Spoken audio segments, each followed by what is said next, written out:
নিজের জন্য একটু কিছু তালাশ করবে।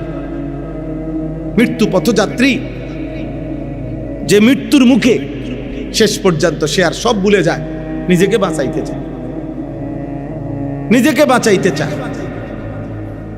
এই জন্য বাবা,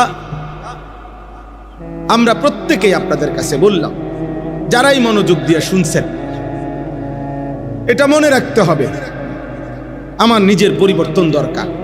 আমার ঈমান, আমার আমল, আমার আখিরাত ভুলে গেলে তো ভুলে গেলেন, ভুলে গেলে ভুলে গেলেন, ভুলে গেলে ভুলে গেলেন, কিন্তু মনে রাখবেন আল্লাহ আপনাকে ভুলবে না, আল্লাহ আপনাকে ছাড়বে না। আল্লাহ তাআলা এক সেকেন্ডের হিসাব আড়াল করতে দিবে না। আল্লাহ তাআলা বলেন, ইয়াউমা তুবলাস সারাইর, সেদিন কিয়ামতের দিন বান্দা অন্তরের গভীরে যে গোপন বিষয়গুলো আমি তাও খুলে দেব। আফালা ইয়ালামু ইদা বু'থিরা মা ফিল কুবুর ওয়া হুসিলা মা ফিস সুদূর। আল্লাহ তাআলা বলে, তোমাদের অন্তরের গভীরে যা ছিল, এ মনের মধ্যে কত আমরা অনেক কিছু আছে বলি না, মনে মনে কত জল্পনা কল্পনা আমাগো আছে না, ভিতরে ভিতরে ভালো আছে, মন্দ আছে, খারাপ আছে। নারী দেখলে, ছবি দেখলে, নর্তকী দেখলে, জিনার ব্যভিচারের দৃশ্য দেখলে, বেপর্দা মহিলা দেখলে, হারাম ছবি দেখলে, মানুষের টাকা পয়সা দেখলে, আরেকজনের বাড়ি গাড়ি দেখলে, কত কিছু ভিতরে মনে হয় না, কত বাজে কল্পনা, কত অসৎ কল্পনা, কত খারাপ চিন্তা ভাবনা, নাউজুবিল্লাহ।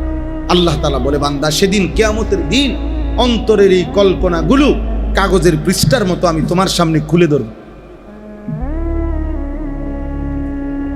তোমার সামনে মেলে ধরবো যে এই ছিল তোমার কল্পনা, এই ছিল তোমার অন্তরের ভাবনা। বান্দা এগুলোর জবাব দাও। এমন নিকৃষ্ট ভাবনা ভাবলা কেমন? এটা আল্লাহর কোরআন। এই জন্য আব্বা আমরা তো অনেক ভয় পাই, চিন্তা করি, এত বলি, এত ভাবি, এতভাবে বলার চেষ্টা করি।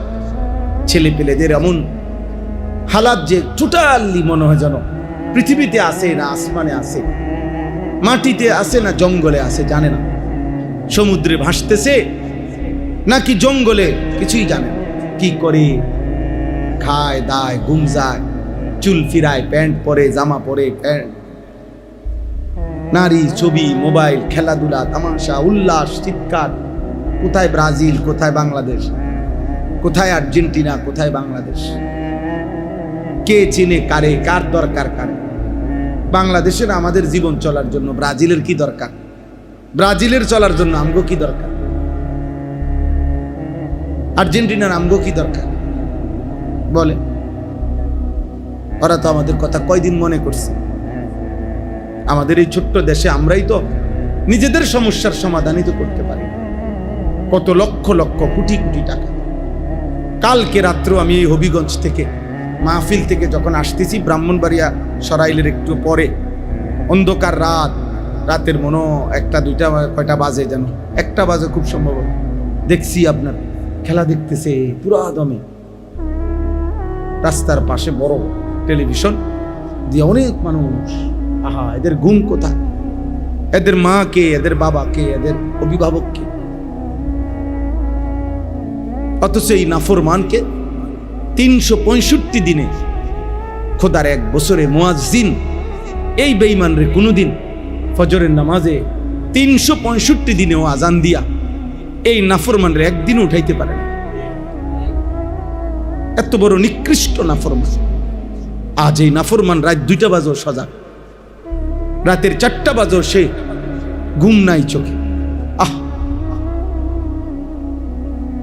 একসাথে ইউনিভার্সিটি পড়ুয়া, আফসোস জাতির, আফসোস আব্বা। দেশের সর্বোচ্চ মেধাবী যারাদেরকে বলে, যারা পড়ুয়া, তাদের ছেলে মেয়ে, যুবতী ছেলে মেয়ের উল্লাস দেখলে, খেলা দেখতে হেরা কোনো খেলেও না, হেরা কোনো মেন গ্যালারিতেও না, স্টেডিয়ামেও না, এখানে হাজার হাজার মাইল দূরে টেলিভিশনের পর্দার সামনে বইয়া খেলা চাইতে গিয়া যেই নাচাটা নাচতেছে উপযুক্ত যুবক যুবতী, আস্তাগফিরুল্লাহ, কত নিকৃষ্ট মানসিকতা।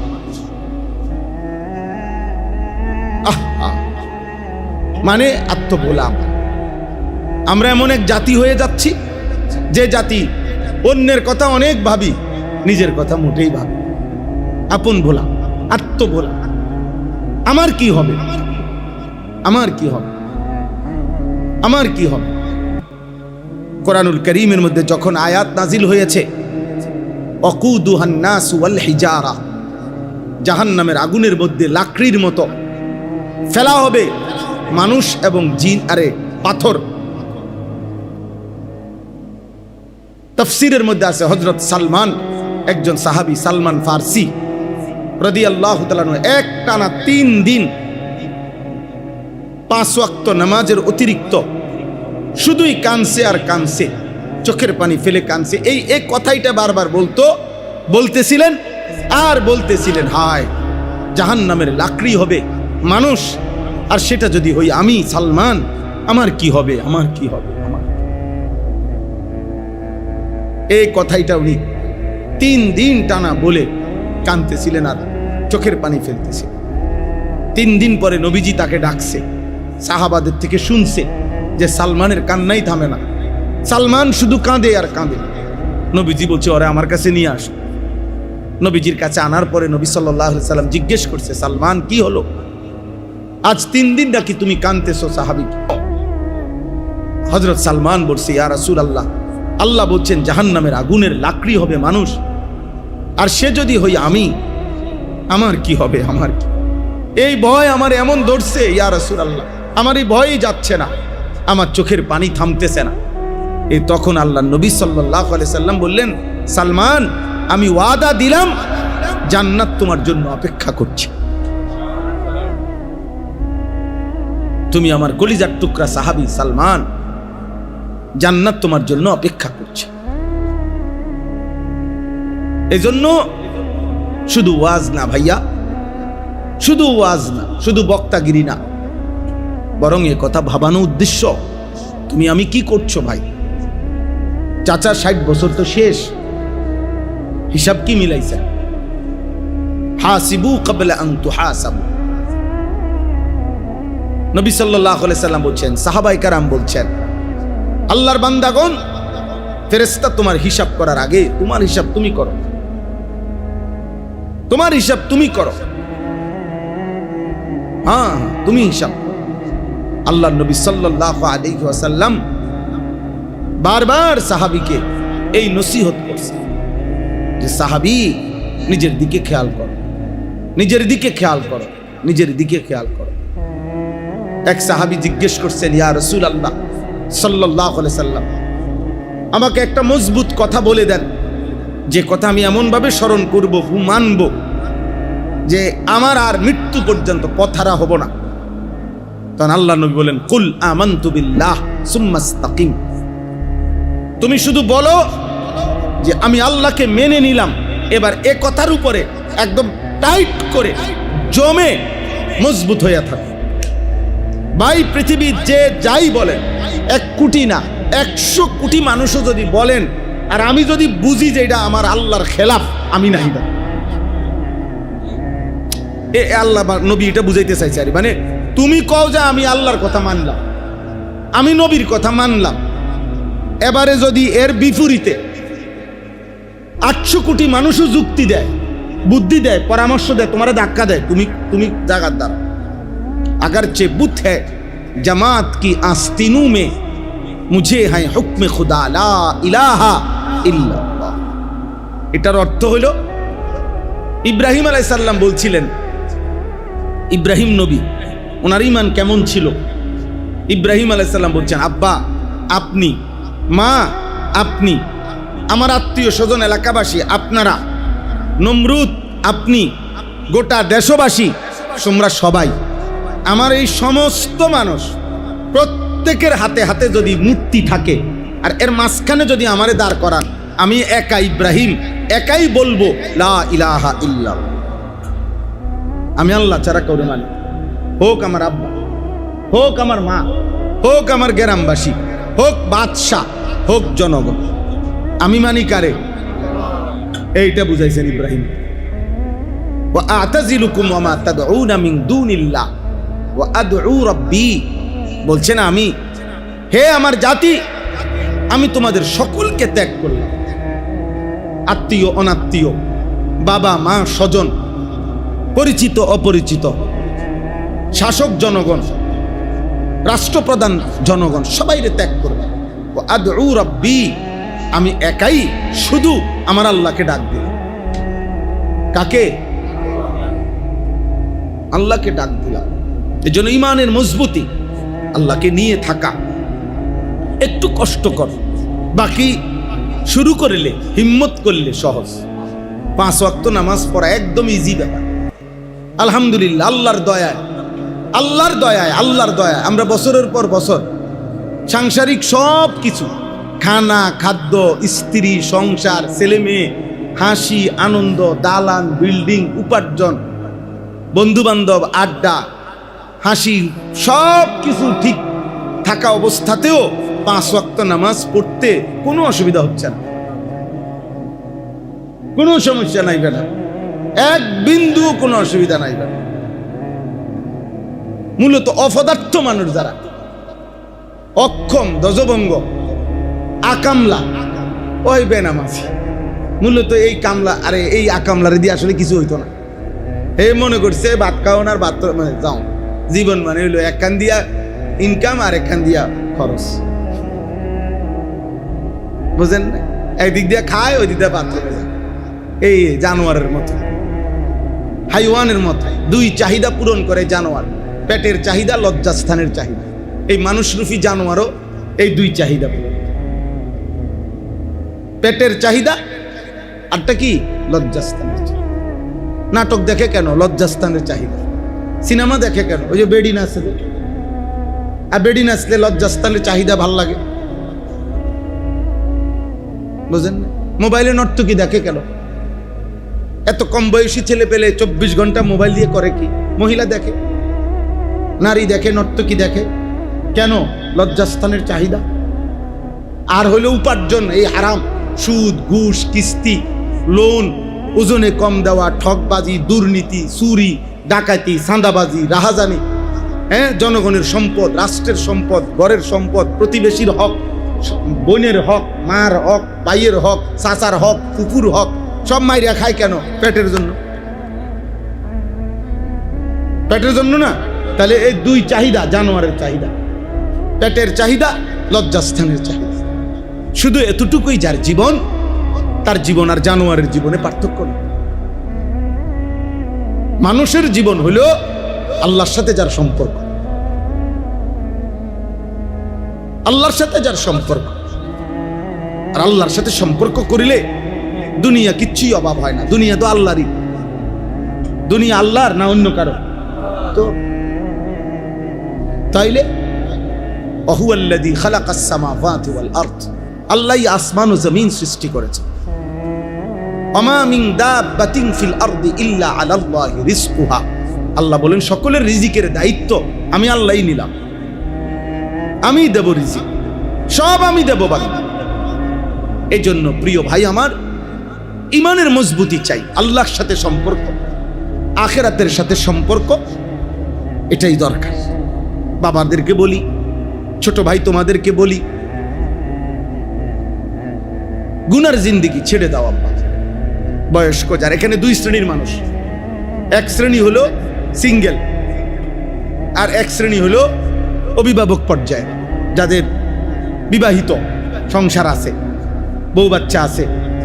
এই না, আমরা এখানে যারাই বসছি, এই তো 2 আইটেমের মানুষ। হয় না? কিছু আছি আমরা সিঙ্গেল, অবিবাহিত ছেলে পেলে, আর হলো কি আমরা বিবাহিত। তাহলে আমাদের এই 2টা অংশ। তাহলে যারা অবিবাহিত তাদের দায়িত্ব হলো নিজের ব্যাপারে যত্নবান হওয়া, আর যারা বিবাহিত মানে অভিভাবক, তাদের দায়িত্ব হলো নিজের সাথে সাথে নিজের পরিবারের মানুষগুলো নিয়ে ঈমান, আমল, ইসলাম, আখিরাত, পরকাল, পাক নাফাক, হালাল হারাম, জায়েজ না জায়েজ, এগুলো কি করা? খেয়াল কর। হ্যাঁ, আমি আজকেও দুপুরবেলা, আমার 4 বছর 4.5 বছরের মেয়ে আছে, দুপুরবেলা জুমার পরে খানা দানা খাইয়া বসে বসে আম খাইতেছি। আমরা ভাবছি সবসময় ওরে নিয়ে আমি আম খাই কাইটা কাইটা। তো বললাম আব্বু দিয়ে প্রথম আব্বু বলো বিসমিল্লাহ, শুরুতে বিসমিল্লাহ বলতে হয়। আচ্ছা তাব্বু এরপরে খাবার শেষে আলহামদুলিল্লাহ বলতে হয়। কয়টা তো আমি জানি আমি বললাম তো ঠিক আছে মাশাআল্লাহ, জানলে তো তুমি এটা বলবা। হ্যাঁ এই তো একটু একটু করে শিখানো। বলে দিচ্ছি যে আব্বু কেমন আছো জিগাইলে আগে বলতো ভালো আছে, এখন বলে যে না আলহামদুলিল্লাহ ভালো আছে। তাহলে আলহামদুলিল্লাহ বলাটা বলতে হয়েছে কয়দিন? যে আব্বু এখন এভাবে বলতে হয় আলহামদুলিল্লাহ ভালো আছে। তাই কোনো দিন এমন হয় যে কেমন আছো আমি 3-4 বার জিগাই, তো ওই বুঝে যে ওই কথাটার লেগে জিগাইতেছে, পরে বলে যে আলহামদুলিল্লাহ ভালো আছে। তাইলে মাশাআল্লাহ বলি আমি। এদিনকে আমারে বললো যে আব্বু মাশাআল্লাহ কইলেন না, মানে ওই বলছে আলহামদুলিল্লাহ ভালো আছি, এখন আমি তো বলা দরকার মাশাআল্লাহ। তাই বলছো হ্যাঁ আব্বু ভুল হয়েছে, আব্বু খেয়াল নাই, মাশাআল্লাহ মাশাআল্লাহ। তো দৌড়াইয়া হের মার কাছে গিয়া বলছে আব্বু মাশাআল্লাহ দিছে, মানে এটা হে বুঝ পাইছে। মাশাআল্লাহ না কওনে হে মনে করছে এটা হইছে না, কথাটা শেষ হয়েছে না, আলহামদুলিল্লাহ। তাইলে আব্বা একটা উদাহরণ বললাম আর কি। বাবা চেষ্টা করবে, মা চেষ্টা করবে, বড় ভাই চেষ্টা করবে, বোন চেষ্টা করবে, একজন আরেকজনকে ঈমান ইসলামের দিকে আগায় আনিবে। ওয়াল মুমিনুনা ওয়াল মুমিনাত বা'দুহুম আউলিয়াউ বা'দ। কোরআন শরীফে আছে ঈমানদার পুরুষ এবং ঈমানদার নারী পরস্পর পরস্পরের সহযোগী, পরস্পর পরস্পরের সহযোগী সহযোগী। আল্লাহ তাআলা বলছে ইয়ামুরুনা বিল মারুফ ওয়া ইয়ানহাউনা আনিল মুনকার। একে অপরকে নেক কাজের আদেশ করবে, গুনার কাজ থেকে নিষেধ করবে। ওয়া ইউকিমুনাস সালাহ, 5 ওয়াক্ত নামাজ পড়বে। ওয়া ইউতুনাজ যাকাত, যাকাত আদায় করবে। আল্লাহ রাসূলের আনুগত্য করবে। ওয়া ইউতিউনাল্লাহ ওয়া রাসূলা, আল্লাহ রাসূলের আনুগত্য করবে। আল্লাহ ওয়াদা দিছে উলাইকা সায়ারহামুহুমুল্লাহ। এমন পুরুষ, এমন নারী, এমন ছেলে, এমন মেয়ে, এমন মা বাপ, এমন ভাই বোন, এমন পুরুষ নারী যারা একে অপরে যার যার অঙ্গনে যার যার পরিবেশে শরীয়তের সীমারেখা মেনে যারা একে অপরকে নেক কাজের আদেশ করে, গুনার কাছ থেকে নিষেধ করে, নামাজ আদায় করে, যাকাত আদায় করে, আল্লাহ রাসূলের আনুগত্য করে। কোরআনে আল্লাহ পাক বলছে উলাইকা সায়ারহামুহুমুল্লাহ, আমি ওয়াদা দিলাম এমন বান্দা বান্দি, এমন পুরুষ নারীর উপরে আমি আল্লাহ 24 ঘন্টা রহমত বর্ষণ করতে থাকি, রহমত বর্ষণ করতে থাকি। আল্লাহ তাআলা এটা বলছে সূরা তাওবার মধ্যে আছে এই কথা।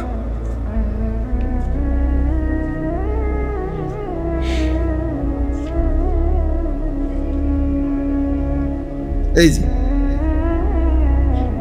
আল্লাহ তাআলা এরপরে আল্লাহ বলছেন ওয়াদাল্লাহুল মুমিনিনা ওয়াল মুমিনাত জান্নাতিন তাজরি মিন তাহতিহাল আনহার খালিদিনা ফিহা ওয়া মাসাকিনা তাইয়্যিবাতান ফি জান্নাতি আদ।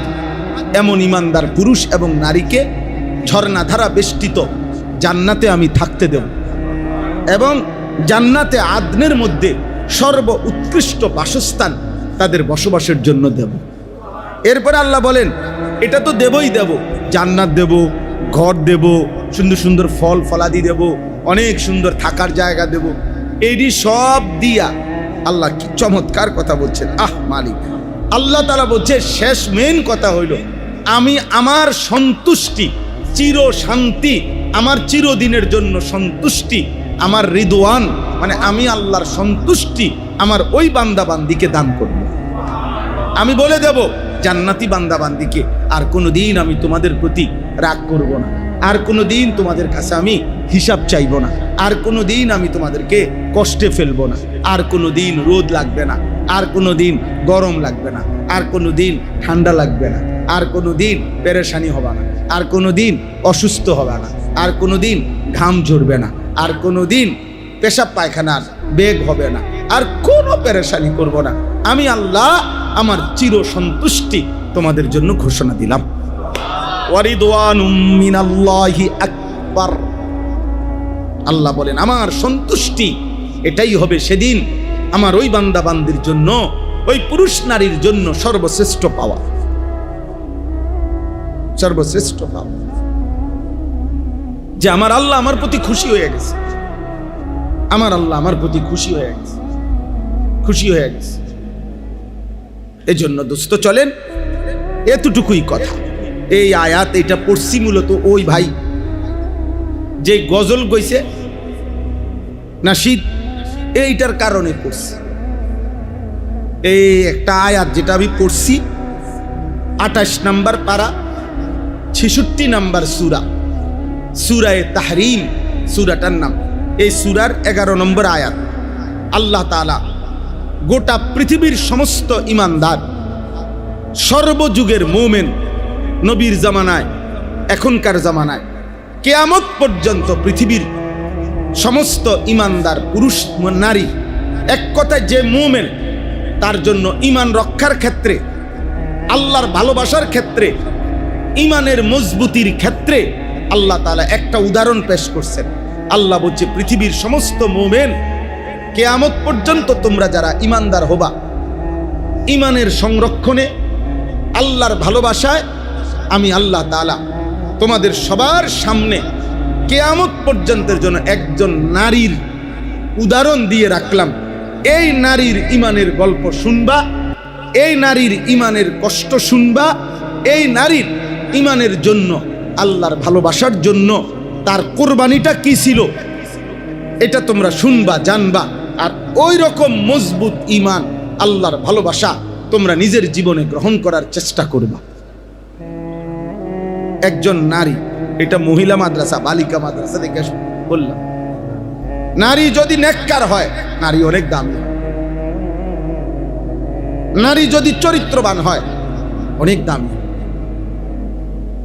কোন মেয়ে যদি, মহিলা যদি পাক পবিত্র বলা হয়, ইজ্জতের হেফাজত করে, লজ্জাস্থানের হেফাজত করে, দেহের হেফাজত করে, যৌবনের হেফাজত করে, খোদার কসম ওই নারী পবিত্র।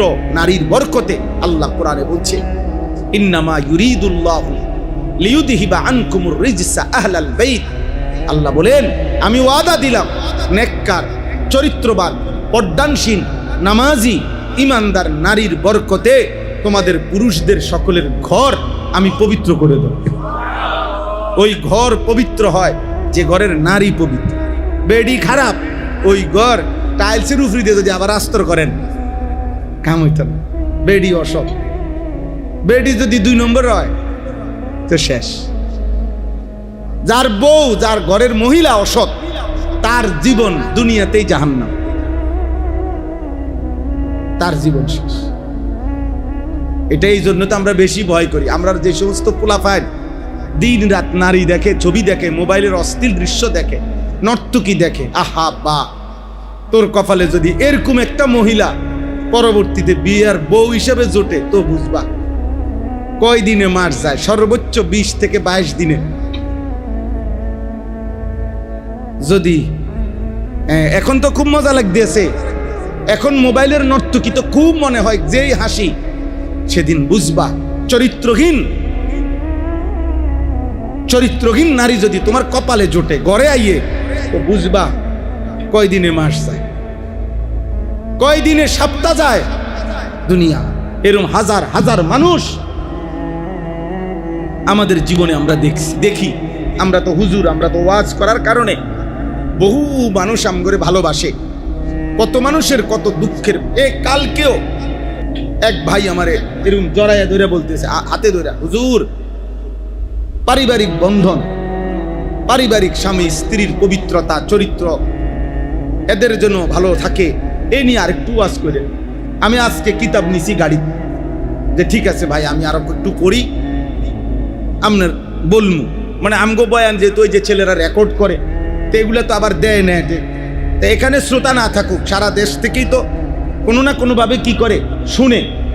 তো ও এটা বলছে যে হুজুর পারিবারিক বন্ধন খুব দুর্বল, এখন স্বামী স্ত্রীর সম্পর্ক খুব দুর্বল, কোনোভাবেই বেডি নিয়ন্ত্রণে রাখা যায় না। কেরে আশ্চর্য, কোনোভাবেই মহিলা পুরুষরে বুঝাইতে পারে না, পুরুষ মহিলারে বুঝাইতে পারে না, স্বামী স্ত্রীর লগে কোনোভাবেই বনে না, স্ত্রী স্বামীর লগে কোনোভাবেই বনে না, কোনোভাবেই পারতেছে না, কেউ কাউরে মানতে চাচ্ছে না। কেউ কাউরে মানতে চাইতেছে না, কেউ কাউরে। এভাবে তো একটা সময় পারিবারিক বন্ধন, ফ্যামিলি সিস্টেম তছনছ হয়ে যাবে। 6টা মাসও মহিলাটা আপন বাপমার লগে, ছেলেটা তোর স্বামী, এই স্বামীটাকে এই 25 বছরে বিয়ে করছে, ছেলেটা 26 বছর বয়সে, 26টা বছর জন্মের থেকে এই যেই মা তারে লালন পালন করছে, এই 6 মাসের ভিতরে এই মহিলা এত বড় দুশ্মন হয়ে গেল। 1 বছরের ভিতরে এই মা এত বড় দুশ্মন হয়ে গেল। 26 বছর যেই মা বুকে রাখলো, কি ভাই? 28 বছর যেই বাবা রক্ত পানি করে, আমার আব্বারে দেখছি আমি, একটা গেঞ্জি 2টা গেঞ্জি আব্বার ছিল বছরের পর বছর। কোন সময় গেঞ্জি ধুইতে দিলে আমি অনেক সময় ধুইতাম না, মারে কইতাম আমি আব্বার গঞ্জি ধুইতাম না, এটির মধ্যে এত ঘাম আমি পারতাম না। তাইলে যেই বাবা যেই মা এত কষ্ট করছে, আজকে পরিবার, এই নারী পুরুষ সবার আপনার মোবাইল আসক্তি, খামখেয়ালি, বেহায়াপনা, পাগল হয়ে গেছে। যেন বাজারে এই পরিমাণ মহিলা করে জিগানো দরকার যে বোন আপনি বাইর থাকেন কোন টাইমে? আপনি যদি শনিবারও দেখি মার্কেটে, রবিবারও দেখি মার্কেটে, সোমবারও দেখি আপনি বাজারে, মঙ্গলবারেও বাজারে, বুধবারেও বাজারে, শুক্রবারেও বাজারে, আপনি বাইর থাকেন কোন দিন? গরুর বাজারও যায়, হ্যাঁ গরু বাজার, পাঙ্গাস মাছের সামনে দেখবেন বেড়ি দাঁড়ায় গেছে, ধনিয়া পাতা, কাঁচামরিচ, খিরা, টমাটো, দুন্দুল, করলা, মাছ, কোনো কিছু বাকি নাই। মহিলাকে লজ্জা দেওয়ার উদ্দেশ্য না। আর বেশরম মহিলা যদি কয় এডি কয় কা, তো আপনার কিতা কইতো? আপনারে বলতো কিতা, কি বলতো আপনারে? এই জন্য আমাদের মেয়েদেরকে দিন শেখানো দরকার, দিন শেখানো দরকার, দিন শেখানো দরকার, দিন শেখানো। ছেলেরা তোমাদের আল্লাহর দিকে ফেরা দরকার, গুনাহ ছেড়ে দাও বাবা। এই যে কয়জন যুবক আছো, তোমার সেফের জন্য আমি অনুরোধ করলাম। আজকে একটা ছেলে, সে ডিগ্রি পড়ে, আমার কাছে বলতেছে, তাইলে কলেজে পড়ে, এই হাতে ধরে অনুরোধ করছে, হুজুর একটু খাস করে দোয়া করে, একটা চরিত্রবান নেককার মেয়ে, পরিবার থেকে বিবাহ শাদী খুঁজতেছে, একটা চরিত্রবান মেয়ে, ভালো নেককার মেয়ে যেন আল্লাহ জুটায়। এইটা এখন আইয়া বিয়ের বেলায় আইয়া হাতে এটা বুঝে বেডিকে যাতে ভালো হয়। কিন্তু নর্তকী যে সময় দেখে, আজকে তখন তুমি, আমি ওই ছেলের কথা বলতেছি না, মানে বুঝাইতেছি, 12 বছর ধরে যাই তুমি উলঙ্গ ছবি দেখলা, ওইগুলো একটা নিয়ে আইতারো না? বুঝেন নাই কথা? ওইগুলো একটা আনো, তোমার মোবাইলের একটা নর্তকীরে আনো। তুমি না তার রূপে মুগ্ধ, তুমি না তারে দেখতে দেখতে শরীর, যৌবন, স্বাস্থ্য, সুরক সব নষ্ট করে লাইছো। তাহলে এই জন্য বললাম, এটাই কথা আপনাদের কাছে। এই যে দেখেন, আল্লাহ তাআলা বলছেন সারা পৃথিবীর ইমানদার, ইমানের রক্ষা, আল্লাহর ভালোবাসা, আখিরাতকে প্রাধান্য দেওয়া, এর জন্য উদাহরণ দিছে। কার উদাহরণ? একজন নারীর উদাহরণ। কার উদাহরণ বলেন না? নারীর উদাহরণ। সেই নারীটাকে, সেই নারীটা হলো ফেরাউনের স্ত্রী আসিয়া। ফেরাউনের স্ত্রী আসিয়া, ইমরাআতা ফিরাউন। ওয়াদারাবাল্লাহু মাসালাল লিল্লাযীনা আমানু ইমরাআতা ফিরাউন। পৃথিবীর সমস্ত ইমানদারের জন্য আমি আল্লাহ উদাহরণ দিলাম ফেরাউনের স্ত্রী আসিয়া। কেন? এক কথায় বলি, এই আর 2-4 মিনিট শেষ করে দিচ্ছি। আসিয়া এমন একজন মহিলা ছিল, যেই মহিলার, একজন মহিলার জীবনে 2টা জিনিস তার আনন্দের, সুখের বস্তু। 1 নাম্বার হলো স্বামীর অর্থ সম্পদের কোনো কমতি নাই, এটা মহিলার একটা সুখের বিষয়, যে জামাইয়ের সম্পদের কোনো অভাব। 2 নাম্বার ভালোবাসার কোনো অভাব নাই, মানে আমার জামাই আমারে এত ভালোবাসে যে ওই আমাকেই ভালোবাসে খুব। মহিলা যদি এটা বুঝ পায়, মহিলা খুশি যে না, আমাকে পছন্দ করে আমার জামাই। আর হলো হিউজ পরিমাণ সম্পদ আছে। তো কোরআনুল কারীমের বর্ণনা দ্বারা এটা বোঝা যায় এই আসিয়ার স্বামী ফেরাউন, এক নম্বরে ফেরাউনের সম্পদের, সে তো বাদশাহী, তো কোটি কোটি টনে টনে স্বর্ণ রূপ্য মণি মুক্তা হীরা জহরত, রাজপ্রাসাদ অট্টালিকা দাস দাসী, কোনো কিছুরই অভাব নেই। ওই ছেলে, বই বেটা, শেষ করছি বাবা, 2 মিনিট অপেক্ষা করে এই কথা শেষ, আমি চলে যাব এখন, আমারও কাজ আছে, আরো বয়ান আছে।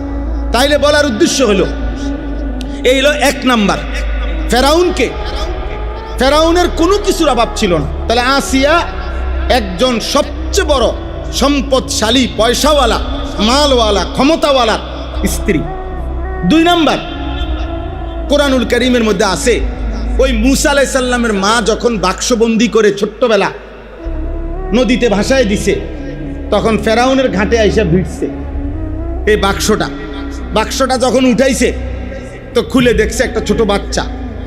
এই বাচ্চা ফেরাউন, তাফসিরে আছে প্রথম দৃষ্টিতেই ফেরাউন বুঝছে এটা তার শত্রুর ছেলে, বনি ইসরাইলের বাচ্চা। এটা এই যেই বাচ্চাকে খুঁজবার জন্য লক্ষের চাইতে বেশি বাচ্চাকে জবাই করে ফেলছে ফেরাউন তার বাহিনী দিয়া। ওই জ্যোতিষী বলছে বনি ইসরাইলের একটা বাচ্চা আপনার ক্ষমতা ছিনাইয়া নিবে, সেই বাচ্চাটাকে ঠেকানোর জন্য ছেলে ফেরাউন এই পর্যন্ত লক্ষের চাইতে বেশি বাচ্চা জবাই করে ফেলছে। ওই রকমই বাচ্চা এটা। কিন্তু স্ত্রী বলছে আসিয়া, আমি ওরে মারতে দিতাম না, ওরে আমি পালবো। এ পালবে কইছে, রাজপ্রাসাদে জায়গা দিছে, নিজের বাড়িতে খাওয়াইছে, পড়াইছে, লোক রাখছে, সব কিছু। কেন? ওই বউয়ের মনে কষ্ট দেয়। মানে স্ত্রীকে সে এতটাই ভালোবাসতো, স্ত্রীর ভালোবাসার সামনে সে তার রাজত্বকে পর্যন্ত চ্যালেঞ্জের মুখে পালাই দিছে, নিজের অস্তিত্বকে চ্যালেঞ্জের মুখে বুঝছে পোলা এটাই। কিন্তু কিছুই করার নাই, আমার স্ত্রী তো এখানে, বউয়ের কাছে আমি দুর্বল। তাইলে এই নারী আসিয়া সম্পদও কমতি ছিল না, স্বামীর ভালোবাসায়ও কমতি ছিল না। কিন্তু যেদিন মূসা আলাইহিস সালামের হাতে কালেমা পড়ছে, পরবর্তীতে যখন ফেরাউন জানতে পারছে, তখন ফেরাউন জুলুম করতে করতে, নির্যাতন করতে করতে, এই শেষ কথাটা বলতেছি, যখন কোনোভাবে হযরতে আসিয়া ঈমান ছাড়ে না, এই রাজপ্রাসাদ ছেড়ে দিছে, এত সুখ, এত সম্পদ, এত ভালোবাসা স্বামীর, সব ত্যাগ করছে আল্লাহর জন্য, ঈমানের জন্য। তো ফেরাউন সর্বশেষ তার সারা দেহের মধ্যে পেরেক মারছে, সারা শরীরে, ফিরআউনা দিল আওতাদ, পেরেক মারতে মারতে সারা শরীরে পেরেক মাইরা, রক্ত মাখা শরীরে বলছে এখনো সুযোগ আছে। আসিয়া বলছে না ফেরাউন, গোটা পৃথিবী, রাজত্ব, ক্ষমতা, ভালোবাসা, রাজপ্রাসাদ, স্বর্ণ রৌপ্য সব ছাড়লাম, আল্লাহকে ছাড়বো না, ঈমান আমি ছাড়বো না, আখিরাত আমি ছাড়বো না। তখন ফেরাউন, তাফসীরে আছে শেষ, ফেরাউন বলছে তার বাহিনী সৈন্যকে যে আসিয়ার বুকের উপরে একটা বড় পাথর চাপ দিয়া দাও, যাতে করে মরে যায়। যখন পাথর তার বুকের কাছে দিবে, উনি বুঝছে এখন এই পাথরের চাপ পড়লেই উনি মারা যাবে। ঠিক ওই টাইমে এই আসিয়া আল্লাহর কাছে একটা দোয়া করছে। দোয়ার মধ্যে বলছে রব্বি বিনি লি ইনদাকা বাইতান ফিল জান্নাহ, আল্লাহ আপনার পাশে, আপনার সাথে জান্নাতে আমার একটা ঘর বানায় দেন। কি কইছিলেন লাইনটা?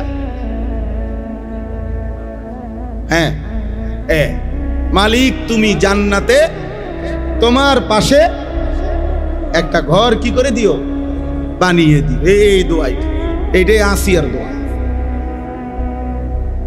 একটা ঘর বানিয়ে দিও তোমার সাথে। মানে হইলো আমারে এমন জায়গা দিয়ে জান্নাতে ঘর দিবা যেন আমি 24 ঘন্টা তুমি মাওলারেই দেখি। আল্লাহর আবার ঘর কি? মানে বুঝাইছে ভালোবাসা, যে আপনাকে আমি দেখতে চাই, আপনাকেই দেখবো, আপনার ভালোবাসার জন্য এত বড় পৃথিবী ছেড়ে দিছে। ওয়ানাজ্জিনি মিন ফিরআউনা, বলছে আল্লাহ ফেরাউন থেকে আমারে বাঁচান, ওয়া আমালিহি, তার কুফরি থেকে আমারে বাঁচান, ওয়ানাজ্জিনি মিনাল কওমিজ জালিমিন, এই নাফরমান জাতি থেকে আমারে বাঁচান, আমি আল্লাহ আপনাকে চাই, আখিরাত চাই। এই মহিলা মাদ্রাসা, বালিকা মাদ্রাসা আল্লাহকে চিনায়, আখিরাত চিনায়, ঈমান চিনায়, কোরআন চিনায়। আপনাদের মেয়েদেরকে দ্বীন শিখাবেন, আপনাদের মেয়েদেরকে মাদ্রাসায় পড়াবেন, আপনাদের মেয়েদেরকে পর্দা শিখাবেন, আপনাদের মেয়েদেরকে কোরআন শিখাবেন। তাহলে ঈমান সুন্দর হবে, আখিরাত সুন্দর হবে, পরকাল ঠিক হবে। বিনিময়ে একটি ঘর, একটি ফ্যামিলি ইনশাআল্লাহ চরিত্রবান হবে।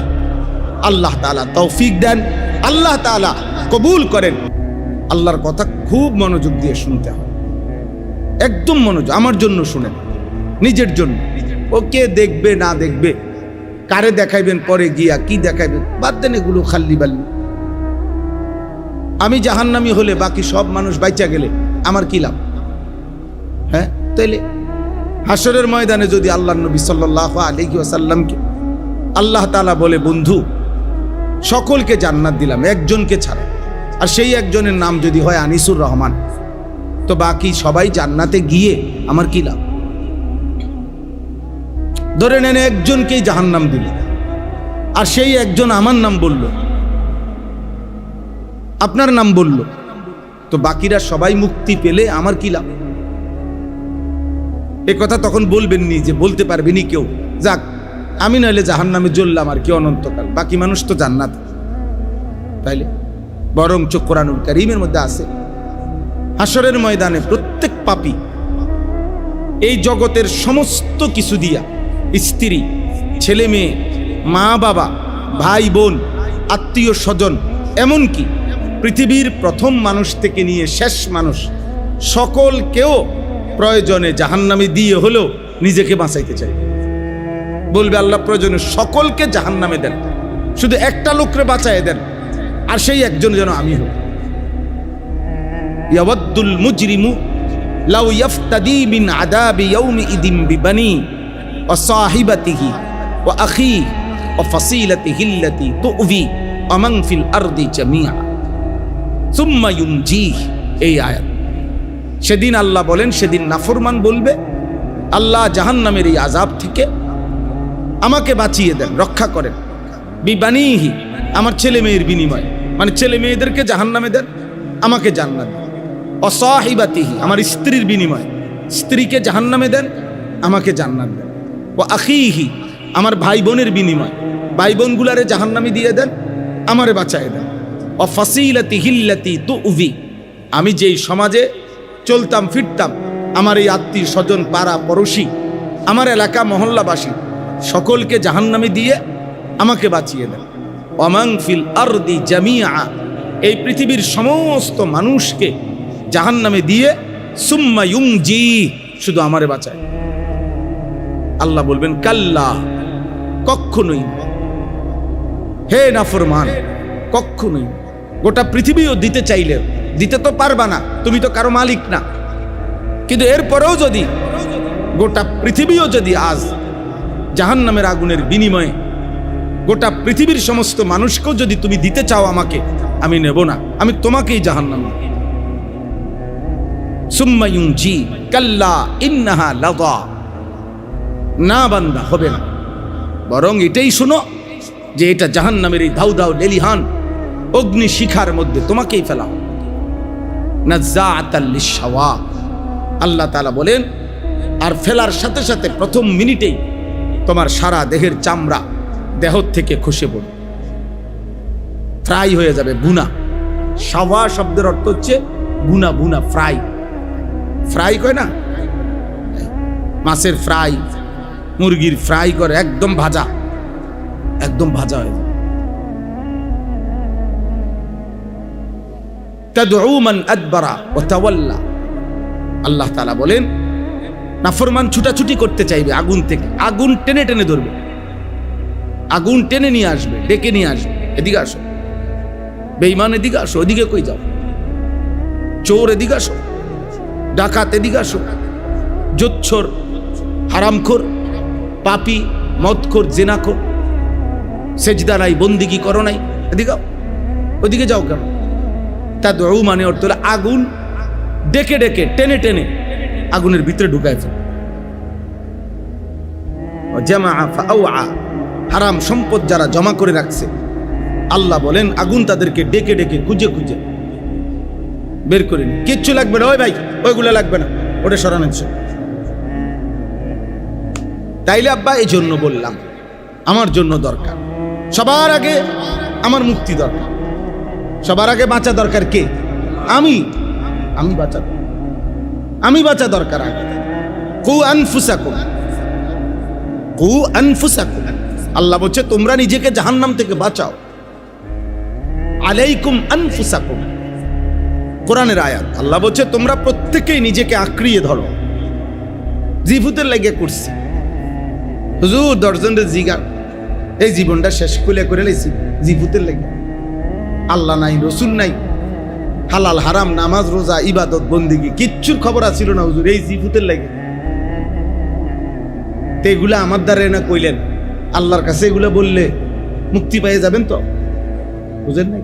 কীর্তন করেন এটি তাহলে জিভুতের লেগে করছে। সংসারের লেগে হুজুর জীবনটা শেষ করে দিছে, সংসারের লেগে, নিজের লেগে কিচ্ছু করি। একটা লুঙ্গি দিয়ে চলে গেছি হুজুর 2 বছর, এ কেরামতি কয়, মানুষের কাছে গপ মারে। সংসারের জন্য, নিজের জন্য কিছুই করেন, বেউকুফ আমনে আহাম্মক। এই জন্য আমনে নিজের আখেরাত বরবাদ করে, হালাল হারাম বরবাদ করে, জায়েজ না জায়েজ বরবাদ করে আপনি সংসার করছেন। আপনি বেউকুফ দেখে, আপনি বলদ, আপনি আহাম্মক, আপনি বোকা মিয়া।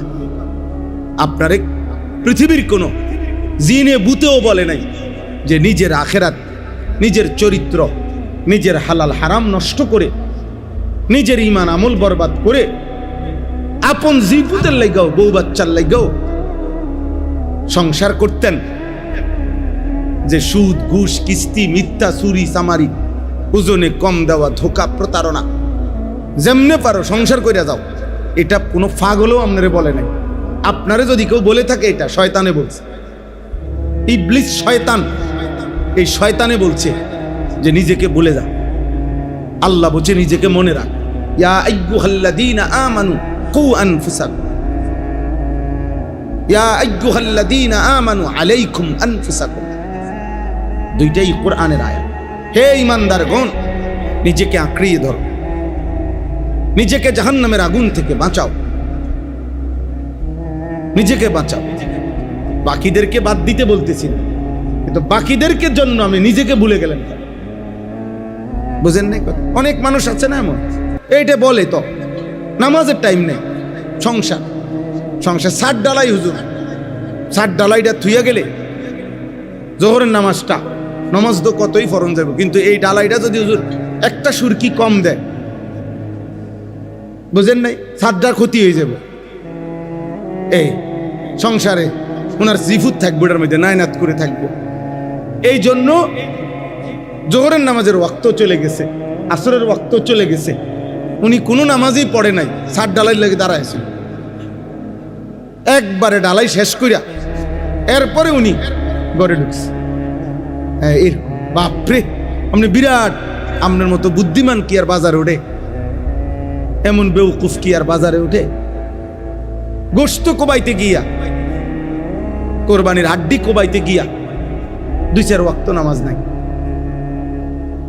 গাও বড়াইয়া গেছে, লুঙ্গির মধ্যে রক্ত লাগিয়া গেছে, লুঙ্গি আর নাই আমনের। আপনি যদি পিছলা খাইতেন, ফেকে ফুটতেন, তাহলে আপনি লুঙ্গি বদলাইলেন নইলে। তা তাইলে একটা লুঙ্গি একবার বদলাইয়া নামাজ পড়ে আইসা আবার কাজ করলে অসুবিধা কি হইতো?